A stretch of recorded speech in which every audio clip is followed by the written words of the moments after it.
الحمد لله رب العالمين والصلاة والسلام على أشرف الأنبياء والمرسلين وعلى آله وأصحابه ومن تبعهم ودعا بدعوتهم إلى يوم الدين أما بعد أعوذ بالله من الشيطان الرجيم بسم الله الرحمن الرحيم وما محمد إلا رسول قد خلت من قبله الرسل أفإن مات أو قتل انقلبتم على أعقابكم ومن ينقلب على عقبيه فلن يضر الله شيئا وسيجزي الله الشاكرين شيخ الحديث আল্লামা নূর হোসেন কাসেমী রাহিমাহুল্লাহ তাআলার জীবন ও কর্ম শীর্ষক আলোচনা সভায় উপস্থিত হযরত উলামায়ে কেরাম এবং হযরত কাসেমী রাহিমাহুল্লাহর গুণমুগ্ধ ছাত্র ভক্ত ও শিষ্যবৃন্দ, সংক্ষেপে কয়েকটি কথা আরজ করি। আমি অনেকটা অন্তর্মুখী মানুষ, এমনিতে মঞ্চে মাইকের সামনে অনেক কথা বলি, কিন্তু ব্যক্তিগত আলাপচারিতায় খুব বেশি মিশুক মানুষ আমি না, কথা খুব বেশি বলি না। এজন্য হযরত কাসেমী সাহেব হুজুরের সাথে বা দূর থেকে দীর্ঘদিনের ভালোবাসা থাকলেও কখনোই কাছাকাছি আসার সুযোগ ইতিপূর্বে খুব একটা হয়নি। হুজুরের সাথে আমার ঘনিষ্ঠতা হলো কাজের মাধ্যমে, কাজের ময়দানে। কাকতালীয়ভাবে বাংলাদেশের ইসলাম এবং মাদ্রাসা শিক্ষার ঐতিহাসিক কিছু গুরুত্বপূর্ণ পয়েন্টে, কিছু টার্নিং পয়েন্ট আমাদের অতীতে, আমরা নিকট অতীতে অতিক্রম করে এসেছি। সেই জায়গাগুলোতে হুজুরের সাথে আমার অবস্থান এবং আমার বক্তব্য এক এবং অভিন্ন হয়ে দাঁড়িয়েছিল। মনে পড়ছে হযরত ওমর ফারুক রাদিয়াল্লাহু তাআলা আনহুর সেই কথা, ওয়াফাকতু রাব্বি ফি সালাস ওয়াফাকতুল্লাহ ফি সালাস। কোন কোন বর্ণনা এসেছে ওয়াফাকানি রাব্বি ফি সালাস, যে আল্লাহ পাক রব্বুল আলামিন শরীয়তে যেই বিধান দিবেন ওহী নাজিল হওয়ার আগেই হযরত ওমর ফারুকের হৃদয়ে সেই কথার উদ্ভব ঘটেছে। এই জন্য হযরত ওমরকে মুহদাসু হাযিহিল উম্মাহ বলা হয়। তো আমার হযরত কাসেমী সাহেব হুজুরের সাথে এরকম মুওয়াফাকাত ছিল, এটা হলো আমার জীবনের সবচেয়ে বড় একটা অর্জন। যখন কওমি মাদ্রাসা সনদের স্বীকৃতি ইস্যু অত্যন্ত স্পর্শকাতর একটা ইস্যু ছিল, স্বীকৃতি চাই না এ কথা বলার সুযোগ ছিল না। আবার আমরা লক্ষ্য করছিলাম যে স্বীকৃতির নামে কওমি মাদ্রাসাগুলোর গলায় গোলামি নিয়ন্ত্রণের শৃঙ্খল পরাবার একটা আয়োজন সম্পন্ন। আর এর চেয়েও বড় মারাত্মক বিষয় ছিল যে সেই শৃঙ্খল সানন্দে হাসি মুখে গ্রহণ করার জন্য, নিজেদের গলায় পড়ে নেওয়ার জন্য আমাদের মধ্য থেকেও কিছু অপরিণামদর্শী ভাইয়েরা তারা অগ্রসর হয়ে যাচ্ছিলেন। বাইরের শত্রু চাচ্ছে শৃঙ্খল পড়াতে, আর আমরাও সেই শৃঙ্খলকে গলার মালা মনে করে গলায় পড়ে নেওয়ার জন্য প্রস্তুত। এই পরিস্থিতিতে মাদ্রাসাগুলোর আগামী ভবিষ্যৎকে শঙ্কামুক্ত রাখাটা ছিল খুব বড় ধরনের একটা চ্যালেঞ্জিং বিষয়। তো আল্লাহ পাক রব্বুল আলামিনের শুকরগুজারি আদায় করি যে ওই সময় আল্লাহ পাক রব্বুল আলামিন আমার আকীদা অনুযায়ী, বিশ্বাস অনুযায়ী আমাকে এবং আমাদেরকে হক এবং হক্কানিয়তের পথে বলিষ্ঠভাবে শুধু থাকার নয়, বলিষ্ঠ কথা উচ্চারণ করার তৌফিক দান করেছিলেন। শাইখুল ইসলাম আল্লামা আহমদ শফীকে সামনে রেখে আরজাবাদ মাদ্রাসার সেই সম্মেলন থেকে এবং তার পূর্বাপর যেই ভূমিকা পালন করা হয়েছিল, সেই সাজানো শৃঙ্খল পড়ানোর সেই নাটক, সেটা ভেস্তে গেছে আলহামদুলিল্লাহ। সেই সময়ে সেই কর্মকাণ্ডের মধ্য দিয়ে আমি সর্বপ্রথম আল্লামা কাসেমী রহমতুল্লাহ আলাইহির ঘনিষ্ঠ হওয়ার সুযোগ পেয়েছি।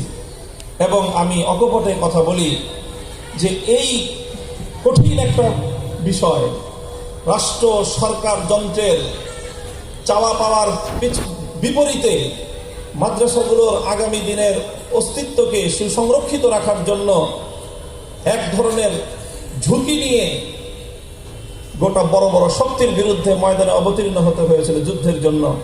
আলহামদুলিল্লাহ, আমি সেই যুদ্ধের একজন সৈনিক এবং আল্লামা কাসেমী রহমতুল্লাহি আলাইহি ছিলেন আমাদের প্রধান সেনাপতি। আল্লামা কাসেমী রহমতুল্লাহি আলাইহির সঙ্গে সেই যে যুক্ত হলাম, আসলে তো আমরা দুই নদীর দুই মোহনায় ছিলাম। শাইখুল হাদিস রহমতুল্লাহ আলাইহি, আল্লামা আজিজুল হক রহমতুল্লাহ আলাইহির সন্তান হিসেবে আমাদের গতি ছিল একদিকে, হযরত কাসেমী সাহেব রহমতুল্লাহি আলাইহি কাজের গতি ছিল আরেকদিকে। বৃহত্তর কাজে আমরা এক জায়গায় আসতাম, কিন্তু কওমি মাদ্রাসা সনদের স্বীকৃতি ইস্যুকে কেন্দ্র করে এই যে ওনার ইক্তেদা শুরু করলাম, আলহামদুলিল্লাহ ওনার মৃত্যুর মুহূর্ত পর্যন্ত ওনার সেই ইক্তেদা আল্লাহ পাক বহাল রাখার তৌফিক আমাকে দান করেছেন। এই সময়টা আমি অনুভব করেছি কাসেমী রহমতুল্লাহি আলাইহি হক এবং হক্কানিয়াতের বাংলাদেশের মাটিতে সর্বশ্রেষ্ঠ প্রতীক ছিলেন। এটা আমি তীব্রভাবে অনুভব করেছি। আমার কাছে মনে হয়েছে আমি কে হক আর কে বাতিল, কে আসলে কিছুটা আপোষকামী আর কে আপোষহীন, এই বিষয়গুলো তারতম্য করা খুব কঠিন। এটা এখন বুঝতেছি। ময়দানে অনেকের রণহুঙ্কার শুনি, গরিব বাপরে এমন হুঙ্কার মনে হয় যে গোটা দেশ তামা বানায় ফেলবে। রাতের অন্ধকারে খবর নিতে গিয়ে দেখি যে সবচেয়ে বড় আপোষকামী তিনি।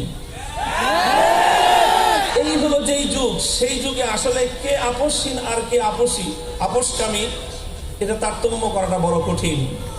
আমার দিলের মধ্যে ইয়াকিন পয়দা হয়েছে আল্লামা কাসেমী সাহেবের আপোষহীনতার ব্যাপারে, যখন প্রতিটি জায়গা থেকে একই আওয়াজ, তোমরা সবকিছু করো কিন্তু বাড়ি ধরা যায় না, সব করো কোনো সমস্যা নাই, কাসেমী সাহেবের সাথে যায় না, আপনাদের ব্যাপারে আর কোনো আপত্তি নাই।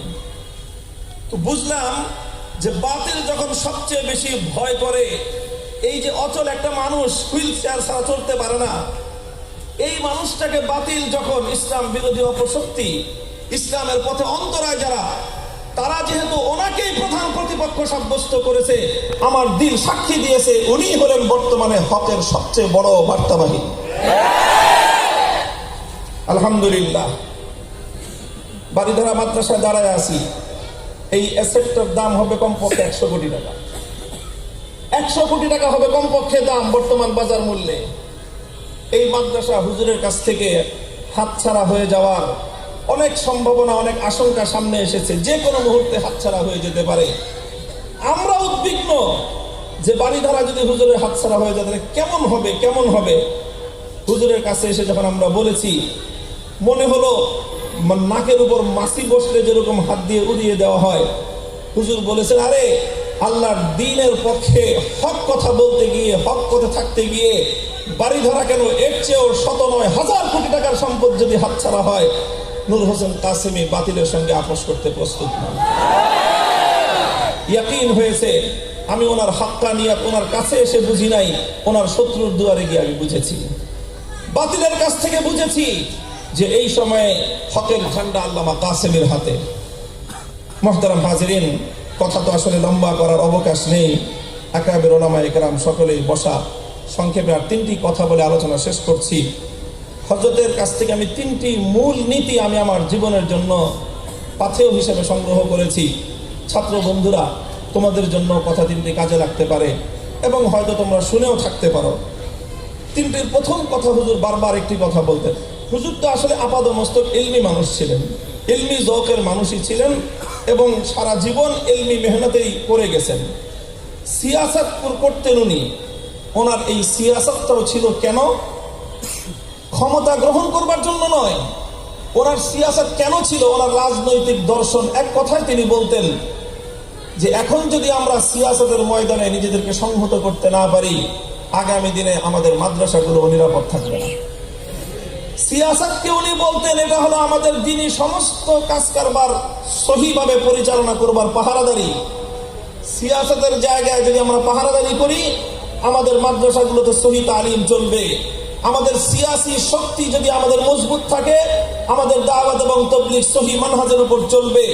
আমাদের সিয়াসি শক্তি যদি সংহত থাকে, আমাদের খানকাহগুলো আগের মতো আবাদ থাকবে।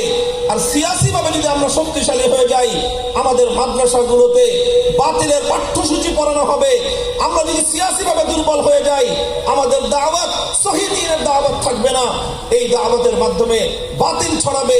সিয়াসি ময়দানে যদি আমাদের শক্তি, আমাদের খর্ব হয়ে যায়, তাহলে আমাদের খানকাহগুলো এটা বেদাতের আখড়ায় পরিণত হবে।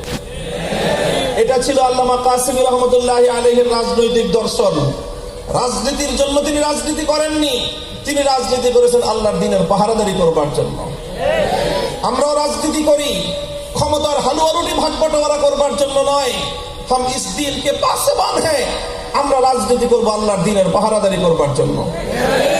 রাজনীতি যদি আমাদের সংহত থাকে, গেটের দারোয়ান যদি সজাগ থাকে, তাহলে গোটা মাদ্রাসার, গোটা প্রতিষ্ঠানের প্রত্যেকটা জায়গা নিরাপদ থাকবে। দারোয়ান যদি ঘুমিয়ে পড়ে, সব জায়গায় চুরি ডাকাতি হয়ে গেলেও কারো খবর হবে না। ইসলামী রাজনীতি হলো গোটা দ্বীনের দারোয়ানি করা, গোটা দ্বীনের পাহারাদারি করা। এটাই আল্লামা কাসেমীর রাজনৈতিক দর্শন, আমি যতটুকু বুঝেছি। দ্বিতীয় নম্বর কথা তিনি বলতেন, আমরা তো শেষমেশ বাড়িধারা ছাত্ররা দেখেছে, সকাল নাই সন্ধ্যা নাই বাড়িধারা মাদ্রাসায় যে গত কয়েক মাসে কতবার এসেছি, শতবার মনে হয় হবে। এই অল্প কয়েকদিনে এসেছি, নানা বিষয় নিয়ে খুব পেরেশানি জাহির করতাম। আর বলতাম যে হুজুর, সমস্যার সমাধান কোথায়? তো হুজুর বলতেন, সমাধান এক জায়গায়, দুই ভাগ করেন, ফেদাই এক গ্রুপ, হালুয়াই আরেক গ্রুপ।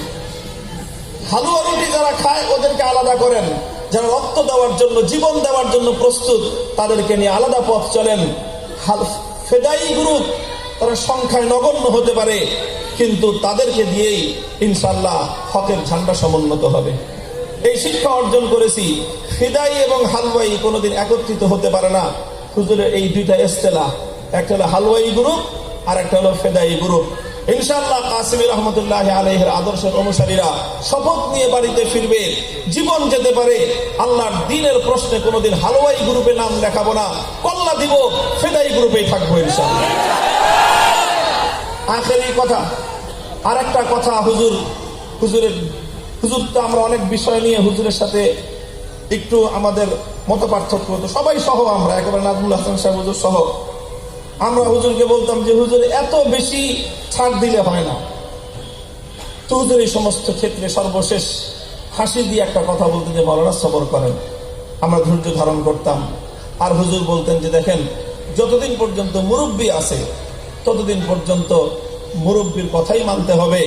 হুজুর বলতেন, বড় কি উল্টি ভি সিধি হতি হয়, বড় কি উল্টি ভি সিধি হতি হয়। এই এক কথা বলে যে কত গরম মজলিস ঠান্ডা করে দিয়েছেন হুজুর, এটা যারা হুজুরের কাছে ফিরেছেন তারা এর সাক্ষ্য। আল্লাহ পাক রব্বুল আলামিন হুজুরের দেখানো পথে আমাদেরকে আমরণ চলবার তৌফিক দান করেন। আর হুজুরের কবরকে আল্লাহ পাক জান্নাতুল ফেরদাউসের বাগানে পরিণত করেন। ওয়া আখিরু দাওয়ানা আলহামদুলিল্লাহি রাব্বিল আলামিন।